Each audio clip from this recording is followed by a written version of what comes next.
दिवंगत गोपीनाथ मुंडेंची आज पुण्यतिथी होती। ओबीसी नेते लक्ष्मण हाके गोपीनाथ गडावर नतमस्तक झालेत। गोपीनाथ मुंडेंचं जातनिहाय जनगणनेचं स्वप्न आजही पूर्ण झालं नसल्याचं हाके म्हणाले। नसण्यानं ओबीसी मधले अनेक नेते तर परखे झालेलेच आहेत, पण ओबीसी समाज सुद्धा परका झालेला आहे। कारण ओबीसीच्या संविधानिक हक्क अधिकाराविषयी ठामपणे सभागृहाच्या आत किंवा सभागृहाच्या बाहेर रस्त्यावर असो किंवा पब्लिकमध्ये असो आज कोणीही भूमिका घेताना दिसून येत नाही।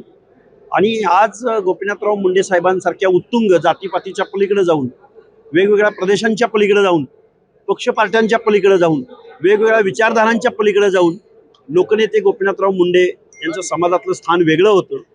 आणि आजच्या पुण्यतिथीच्या निमित्तानं मी मुंडे साहेबांच्या चरणी एवढंच म्हणेन की ओबीसीचं हक्क अधिकारांचं संरक्षण करण्याची जिम्मेदारी या सरकारला देव।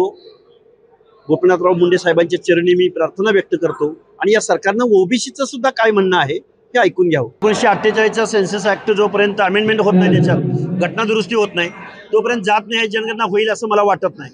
मुंडे साहेबांचं स्वप्न हे स्वप्नच राहिलंय आणि या व्यवस्थेमधल्या ओबीसींना न्याय आजही मिळालेला नाही।